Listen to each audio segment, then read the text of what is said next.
Makiaria hindi ya kuruguria tabarira ya kazi mtaani tauni-ini ya Olkalau, mũmbunge wa gĩcigo gĩkĩ Njuguna wa Kĩaraho na mũrũgamĩrĩri wa atumia mbunge-inĩ Faith Wairimu wa Gĩtaũ maugĩte mawĩra maya mokĩte kũguna mbeũ njĩthĩ arĩa matarĩ na mawĩra, na kwa ũguo makendĩkithia thirikari cia matũra onacio gũteithĩrĩria kũgacĩrithia tabarĩra ĩno.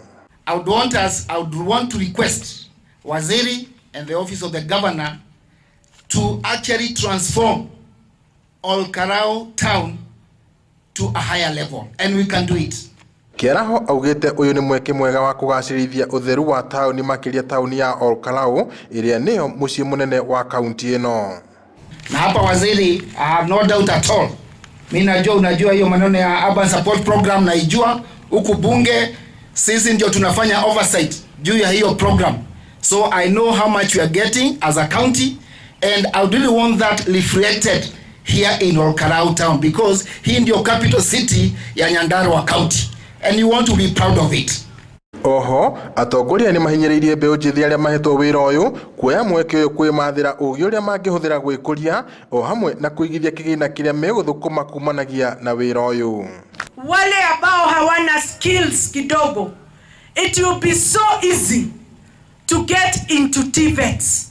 Zile TVETs ambao tumepewa na serikali yetu ambayo inaongozwa na rais wetu ambaye tunampenda Uhuru Muigai Kenyatta.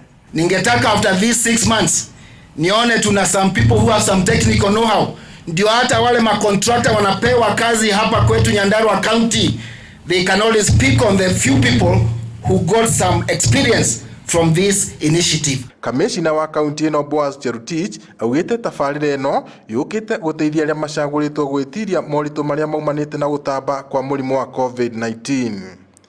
Tunajua watu wengi walipoteza kazi, kuna watu ambao labda hawana ajira yote kwa sababu ya hii challenge ya COVID, na kwa hivyo hii ni nafasi mzuri ya kuwapatia vijana wapate angalau pesa kidogo ya kujidumu. Kamishina ũyũ oho arauga thirikari no ĩramahe motaro megiĩ maũndũ matiganĩte ma kũmateithia mũtũrĩre-inĩ wao. Vijana wetu, hao vijana ambao wako mbele yetu, tumewapatia life skills ili waweze kujisaidia hata baada ya hii mradi kukwisha. Tumeelezwa na Youth Development Officer kwamba serikali kuu pamoja na county government itaweka programs ile itasaidia vijana wapate skills, na vile vile tuone njia ambao watapata pesa kidogo kupitia kwa Uwezo Fund, Women Enterprise Development Fund. Ngirifuatĩra Inooro TV kuma tauni ya Olkalau kaunti-inĩ ya Nyandarua, njĩtagwo Peter Mwangi.